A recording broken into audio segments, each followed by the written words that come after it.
আসসালামু আলাইকুম। দেখতে পাচ্ছেন এইটা হচ্ছে চট্টগ্রাম ৮০০০-এর একটা লোকাল সিমের জাত বলতে পারেন, সিমই বলবেন ধরেন। তবে এটা হচ্ছে আপনার বীজ হিসাবে খাওয়ায়, অর্থাৎ সিমের বীজের জন্য এই জাতটা অনেক ভালো। অর্থাৎ এটা হচ্ছে আপনার চট্টগ্রামের ৮০০০-এর লোকাল একটা জাত। এটা কিন্তু আমাদের এদিকে নেই, অর্থাৎ আমার সাতক্ষীরায় বা আমার প্রজেক্টে নেই। আমি এখানে যেহেতু আসছি, এখন এই লোকাল জাতটা আর প্রতি আমার সবসময় ইন্টারেস্ট বেশি। যে কোনো এলাকার লোকাল কিছু জাত থাকে, যে কোনো সবজি, তো লোকাল জাতগুলো নিয়ে কাজ করা খুবই ইজি। কারণ দেখেন এটা কিন্তু বাড়িতে বীজ রাখতে পারবে, অর্থাৎ এই বীজ কিন্তু কিনে রোপণ করা লাগবে না, অর্থাৎ কেনার জন্য খরচ নেই।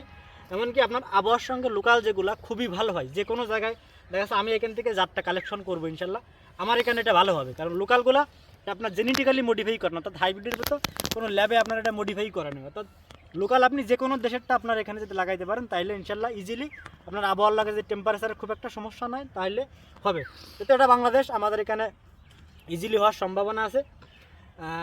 তো এই জন্য আমি আপনাদের বলি যে আপনার আছে লোকাল যেটা আছে এটা যে কোনো জায়গাতে করতে পারেন। আর এটা যদি বীজের জন্য ভাইরা বলছে, অর্থাৎ চট্টগ্রামে যারা আছেন সিমের বীজ যারা খান, শুধুমাত্র বীজ এই জাত থেকে আসলে বীজটা যায়। আর এটা আপনার জন্য খরচ কম, এই কারণে কোনো বেড়া লাগে না, জাস্ট গাছটা রোপণ করা আলু গাছের মতো।